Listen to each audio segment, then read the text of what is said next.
Hello, everybody, and welcome to Sake Revolution. This is America's first sake podcast, and I am one of your hosts, John Puma from the Sake Notes, also administrator at our friendly neighborhood internet sake Discord. And on this show, I'm the average everyday sake nerd. And I am your host, Timothy Sullivan. I'm a sake samurai, sake educator, as well as the founder of the Urban Sake website. And every week, John and I will be here tasting and chatting about all things sake and doing our best to make it fun and easy to understand. Mm-hmm. Yes. That is right. Now, John, today we have a very special guest that I'm super excited to talk to. And if you let me, I'm going to go ahead and introduce him. This is great. I love guests. Yes. Me too. So, welcome today to our special guest, Weston Konishi. Wes has over 20 years of experience in the field of U.S.-Japan relations, with a special focus on the political and diplomatic ties between the two nations. Wes spent 8 years in Tokyo as a graduate student and researcher, and later worked as the Director of Partnerships and Development for the U.S.-Japan Council. He's a published author, as well as a member of the Japan Commerce Association of Washington, D.C., and the Mansfield Foundation's U.S.-Japan Network for the Future. Since February 2021, Wes took on the role of president of the Sake Brewers Association of North America. We're excited to welcome Wes to the show and talk to him today. So welcome, Wes. Thanks for joining us. Thank you for having me today. This is great. So glad to join you. This is a lot of fun. We've had a lot of North American brewers on the show before. And so it's really kind of a nice little bit of excitement for us to have you on here representing those brewers. It's going to be a lot of fun, I think. Yeah, absolutely. Thank you again for having me. It's wonderful. All right. Now, I want to get right to it. There's a question we love to ask our guests. I personally, it's my favorite question. I love it. Personally, how did you discover sake? Did you have your aha moment? Yes, I did have an aha moment, although I have to say I grew up with sake in the background. I mean, I'm half Japanese, and I grew up in New York City, and my parents would have sake around and take it out for special occasions, oshogatsu and things like that. This is back in the early 70s, and what you could get at that time, especially in New York, wasn't all that fantastic, but it was always in the background. And then when I went to Japan as an exchange student, I was exposed to more of it and drank it as most Japanese college students do, which is a lot. So by volume, I think I might not be the most expert in sake, but by volume, I'm up there. That's my real days when it comes to sake.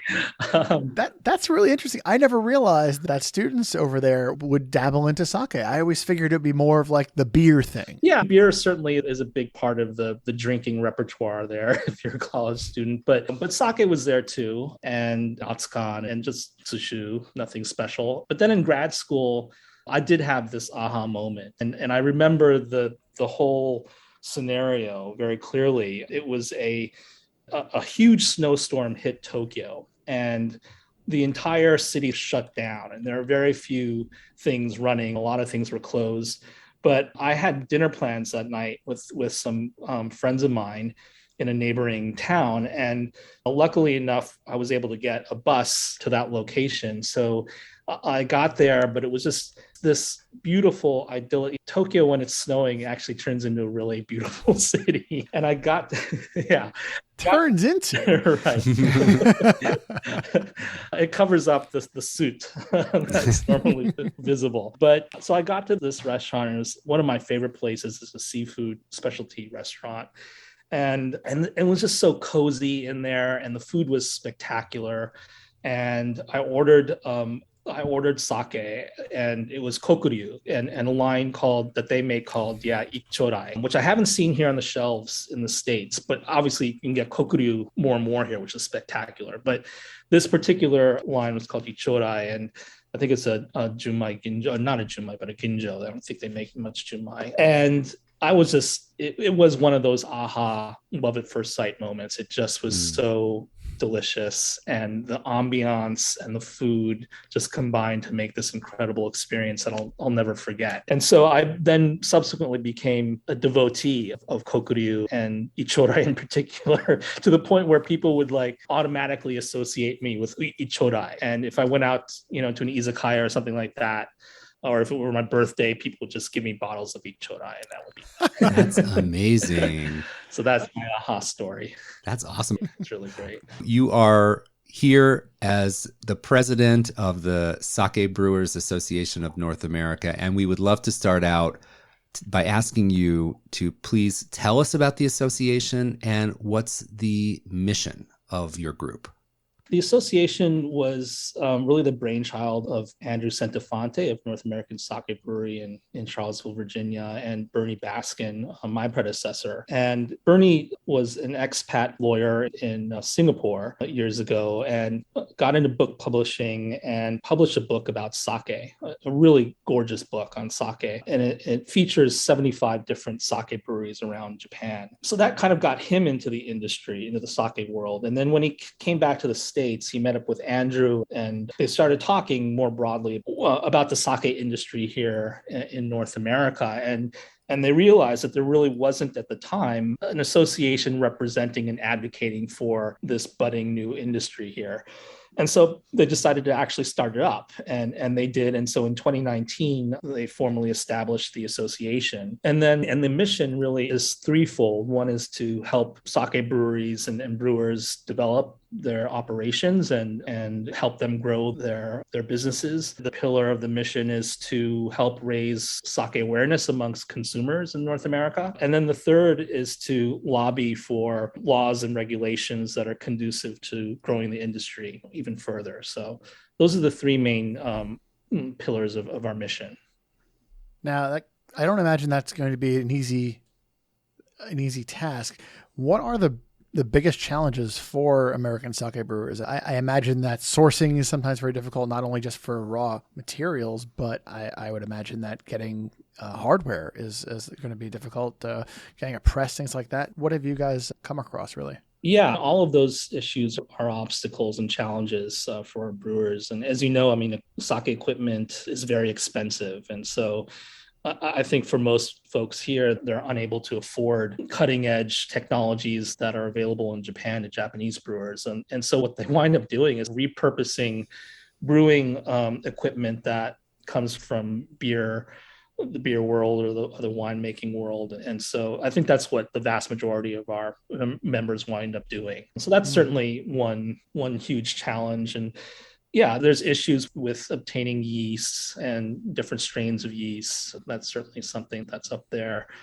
The rules and regulations are also, as you know, the three-tier system has few advocates and it's very complicated. And then it gets exponentially more complicated when there are municipal or even smaller local rules and regulations that determine what kind of operations you can have. So all of that, I think, combines to make for some pretty large obstacles for a lot of folks. And then I think just more broadly, and I think you probably can relate to this, it's just sake literacy amongst American consumers is still relatively low, and it's still largely an unknown commodity here. And then I think there are adding to that or maybe amplifying that is the fact that I think there are kind of cultural barriers between what American consumers understand about sake and what it really is. That's a major issue. I imagine. Yeah. And diving into the regulations just a little bit, I've heard from some brewers or people I know who want to start a brewery. They're like, to the state government, I'm a beer, and to the federal government, I'm a wine. And there's all these contradictions. What's the state of the laws and regulations as far as recognizing sake as its own thing? And do you think there's hope for the future as far as getting a nationwide standard of what sake is? You know, I think that there is that sort of dual approach to the regulation of sake, which I think it does make things a little bit complicated in terms of applying for licenses and things like that. But to some degree, there's an advantage there in that it is regulated as a beer, and I think and taxed therefore as a beer. That's really to our advantage because we don't want it to be considered a wine. And the TTB does have a definition of sake. That's something that we're working on ourselves as an association, is our own association driven, member driven actually definition of what sake is in our context that will help inform what we want to do next with regulations. So you're working on, as an association, you're working on a definition of what sake is. And I think having that and being able to provide that to regulators is probably a big help for them. Exactly. Yeah. I mean, I think it's really important when we go about lobbying for change, that we have as close to a consensus understanding of what sake is within our community so that we can better advocate for the product with regulators. So that's part of the reason why we're undertaking this. And it's been a slow process, to be frank. And that's because we really wanted it to be a ground up process, not something where the board of directors of our association basically comes up with the definition on their own, but something in which we really solicit feedback and encourage feedback from our members to help us to reach a point where we can all agree on something that's a working definition. And so that takes time, and there are differences of opinion and things like that, which we're doing our best to incorporate. I'd say one of the big questions or considerations, I should say, is we don't want to be constrictive in our interpretation of what sake is, that it chokes off innovations that are happening here.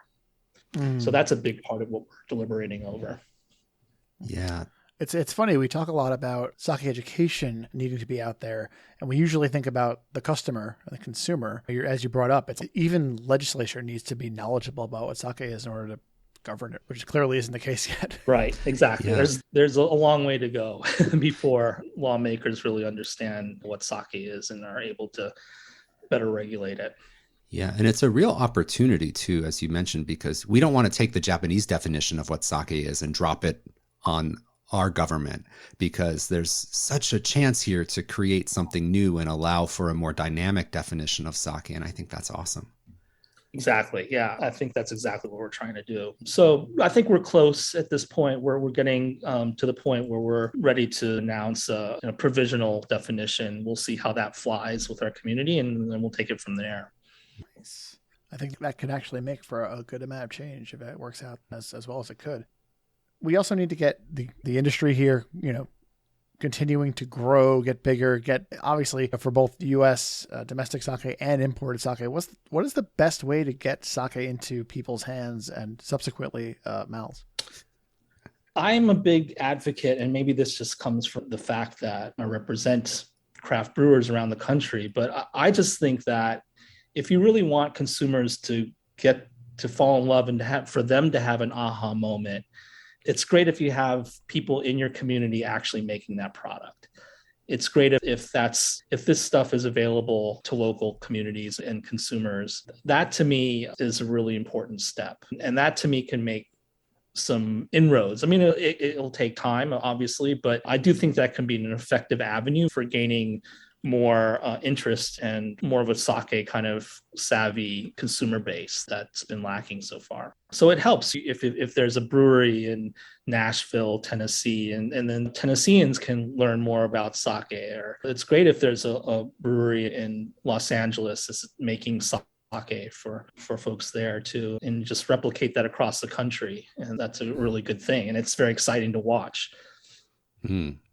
Yeah, as we've all experienced, one sip can really change your life. Like once you get the chance to drink it, you can really have a very deep experience with sake. And the more breweries there are, as you're saying, the more chance people have to drink local, fresh sake. And it's a real visceral experience when you have something handmade by the person who made it standing in front of you. What an awesome way to get introduced to sake. And so one example of this, there was recently the Sakura Matsuri, the Cherry Blossom Festival in DC, and we had a tent at the event, and it was a two-day event this year. Some 40,000 people, visitors from around the country and the world were there.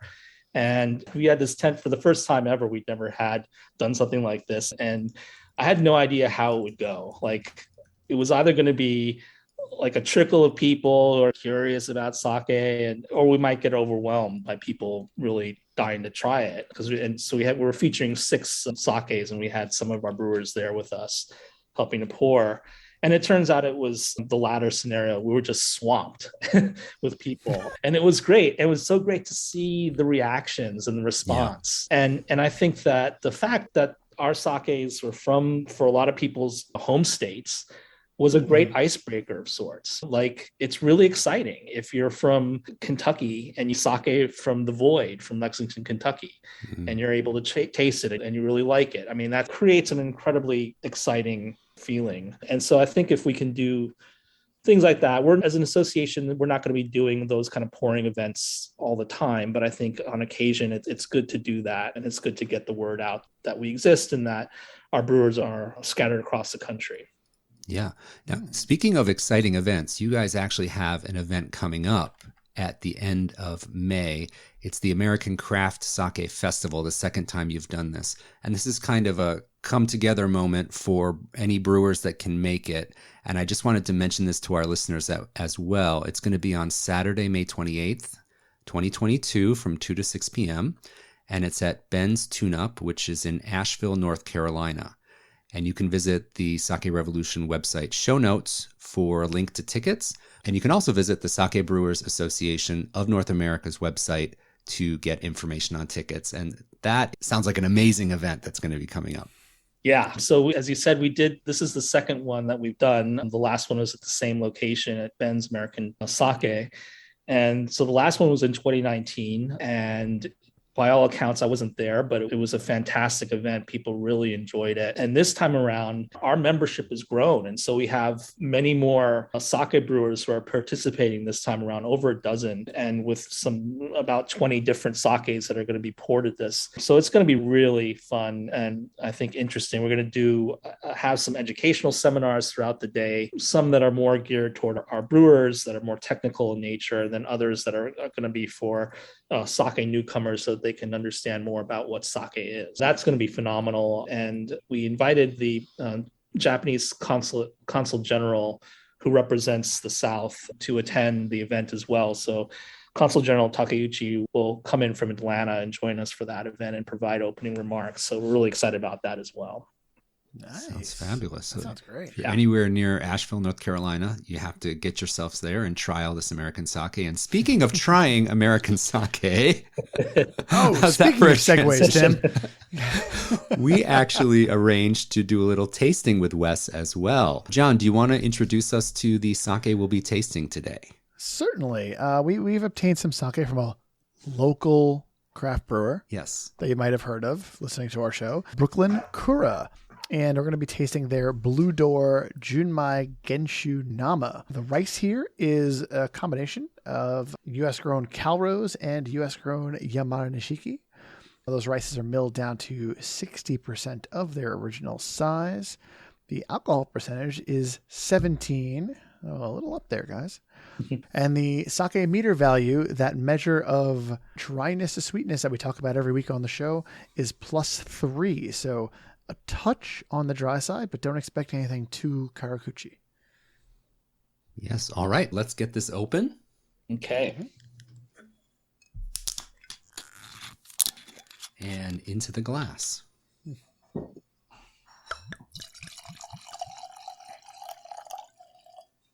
Now, Wes, Brooklyn Kura, of course, is one of your members of your association. How many brewers approximately are you representing now in the association? So we have close to 20 now, and there's about 24 breweries across North America from Mexico to Canada. So we really represent the majority of them, and it's been great. And it's wonderful to be trying and tasting Brooklyn Kura because actually Brooklyn Kura was the first North American sake that I ever tried. I live in Baltimore. Oh, wow. Yeah. So this is very auspicious. And I live in Baltimore now, and there's a bar near me called Fadden Sonnet. And I went there about 3 or 4 years ago, and they had Brooklyn Kura on tap. And that was the first time I tried North American sake, and I was totally blown away I was like, oh my God, this is so good. I can't believe this is made in America. And so it's just great to come full circle and have it with you guys tonight. So this was your North American sake aha moment. That's right. Yeah, exactly. Right. Excellent. It might sound like I have aha moments every day. I don't. All right, let's give this a smell and see what we pick up on. This is the Blue Door Junmai from Brooklyn Kura. To me, it definitely smells like nama. That fresh, juicy, right out of the press smell is very evident here for me. That smell that indicates fresh pressed, unpasteurized, really gets muted when the sake goes through the heat treatment, but here it's like really vibrant and pouring out of the glass for me. Yeah. I agree. I'm getting a lot of tropical fruit notes. A little bit pineapple-ish, right? Yeah, I'm getting pineapple, tropical fruits, and some banana, and just a hint of grass. Something herbaceous, yeah. Mm. Yeah. John and I have talked about this before on the show. There's like tropical fruity sakes that are like a fruit bomb exploding, and they taste like almost comically fruity. And then there's other fruity namas that have a bit of balance or a counterpoint in the aroma. And this is one of those where there's that herbaceous note to balance out the fruity expression. So it's not just fruity explosion. You've got nuance and some depth there to dig into, which is really exciting for us. Yeah. Yeah. All right, let's give it a taste. Okay. It's just so well structured, you know. That's what I really like about this. And even though it's supposed to be sort of on the dry side, I don't know about you, but it doesn't come across fully that way. There's a nice sweetness to it, not overly sweet, but just something that I think mirrors this sort of tropical fruitiness of the nose in a nice way. Yeah, that's a great point, Wes. That SMV number +3 is just a jumping off point. There's other things that are going to influence our perception of how sweet or dry it seems. And I agree with you that there's more of especially on the initial attack of the sake, the first when it hits your palate, there's this kind of rush of a little bit of sweetness there. So it doesn't come off as a fully dry sake at all. Right. Yeah, I'd also like to call your attention to the acidity here. So when I sip this sake, there's a brightness. Are you picking up on a fresh brightness? Yeah. That's really the acidity coming through. And that brings balance to this higher alcohol percentage and the sweetness that's there. So it's, again, you need three legs for every stool. And there's, to find that balance so you don't fall off the stool, there's a great connection between the acidity, the alcohol, and the residual sugar. And I'm glad you brought that up because I got some cheese at the supermarket a few moments ago. And so I want to try it with this cheese. I got two different cheeses. One is Hallerhocker Swiss cow's milk cheese. Okay. So it's an Alpine Swiss cheese. And then I got a Stilton Blue from England. And so I'll try them. I'm sorry, you can't be here too to taste it as well, but I'll let you know what I think. Tim, I have a feeling this is how I'm going to feel during our cheese episode. Yes. Very confused. I don't know any of the terminology. I can't relate to the flavors. My wife is a cheese expert. So I bring the sake side to things and she brings the cheese side. And this is illustrative of what we're also trying to do is really try to, and I think you're in the same vein with this, is really trying to promote sake outside of the sushi and Japanese culinary context. Yep. I think that's really important. And the more we can emphasize that, I think the more sake will take hold in the American market. So sometimes I feel like the dream is to get sake into non-Japanese places. And then once that happens, the sky's the limit. Right. Yeah. So how's that cheese hitting you, Wes? It's great. And I think it's the acidity that you mentioned, Timothy, is really what works well with these two cheeses. So the Hallerhocker is nutty and it has this sort of crystalline, granular kind of that kind of texture to it, which really pairs nicely with this sake. And the fruit contrast with that, with the nuts, it's just killer. It's a 1-2 punch there. And the blue is just so nice. It's not overly pungent. It's a little bit salty, creamy. So again, that plays off of the acidity in the sake really nicely. I think this is a great combo. I wish you were here. You guys are really making me wish I ate cheese. It sounds great. Oh man. Sorry. No, it's all good. Anyway, I do want to circle back for a moment here. We talked about the importance of consumer education, but what have you found to be the most effective ways to get the consumers educated about sake? I think everyone agrees that you said a really good term before, the sake literacy. So what are the practical ways to implement that? What do you recommend? Well, it's hard to say what's a home run methodology right now, because I think we still just have, it's such an uphill battle. It's hard to say there's no real silver bullet, it seems to me. But I do think that we need more people like you folks who are sake ambassadors, people that are really knowledgeable about it, and people that can talk knowledgeably to distributors and others, key people in the industry. That link is really important. But I also think that there's so much opportunity to do what we're just doing right now, which is to promote not as a singular product, but thinking of it in a broader context, and particularly as a great beverage to pair with food, and in particular American food and Western food. So I think we all know that it pairs well with Western cuisine, but consumers don't yet. And I think that we need to just keep pounding home that message, and we need to keep trying to shape our events around that. And so one of the things that I really want to do, I want to get to a point where, let's just say hypothetically, the Wisconsin Cheese Manufacturers Association of America has their annual conference. And they no longer think, oh, we need to, what wines are we going to pair, and what beers and ciders are going to pair with our cheeses.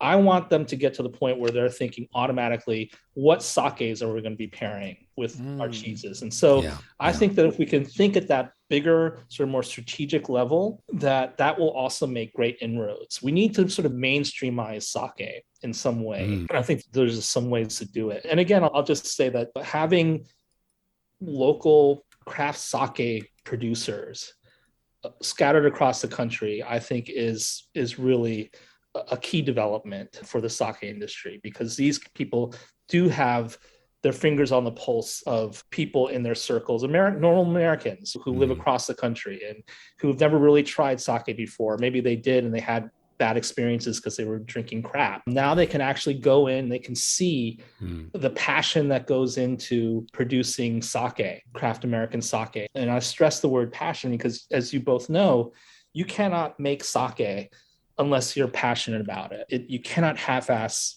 sake at all. And so I'm really proud to say that our members are all super dedicated to the craft. And that translates to people. People understand that, people get that. And especially when they see it firsthand, they walk through a brewery, be it in Brooklyn or Lexington, Kentucky, or Louisville, they will see all the effort that goes into making that product. And I think that people really respond well to that. So I hope that message gets further and further broadcast.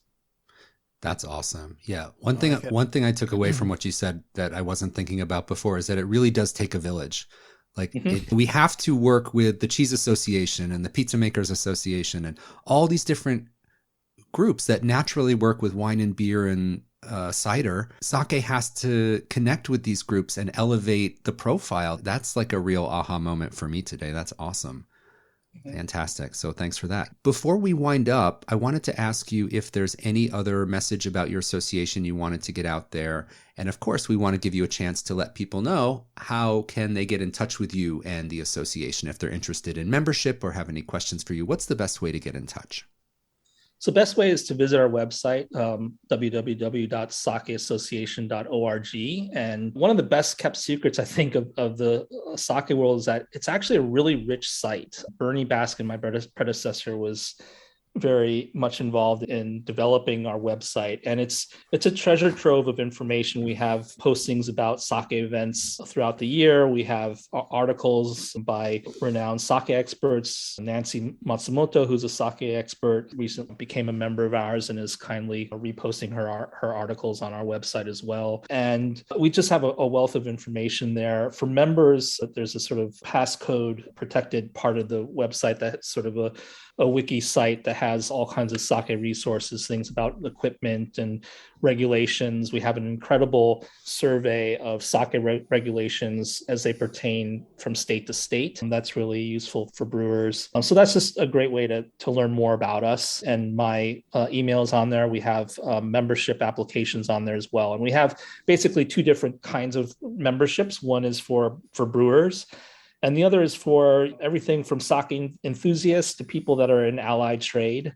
And so we're proud to have some of the major rice producers here in the States as members. And we're very pleased to see that 3 very distinguished and prestigious koji manufacturers in Japan have joined our association as well. So this all relates to your point about it takes a village. We really do see the sake industry in all its dimensions, and we want all of these different actors come together in order to grow the industry further. So that's what we're all about. We're not just about North American brewers. We really want to help Japanese producers as well. Our ethos, if you will, is a rising tide lifts all ships. And we really mean that sincerely. And so we just want to help whoever's serious about the sake industry and wants it to grow. We want to be there with them every step of the way if we can. Awesome. That's so great. We're so happy to have tasted with you today. I feel like I learned a lot, some great insight into what the challenges and what the successes are in the North American space for the sake brewers that are coming up and producing some great sake as we just tasted here from Brooklyn Kura. Wes, I really want to thank you so much for joining us today, and I hope you'll come back for another session. We have a lot more questions for you, and it was such a great discussion today. Thank you so much, Timothy. I'd love to. So looking forward to that. Awesome. John, great to taste with you as well. As always. Yeah. And I want to thank our listeners so much for tuning in. A special shout out to all of our patrons who make it possible for us to bring you a Sake Revolution episode each and every week. If you would like to become a patron, please visit patreon.com/Sake Revolution.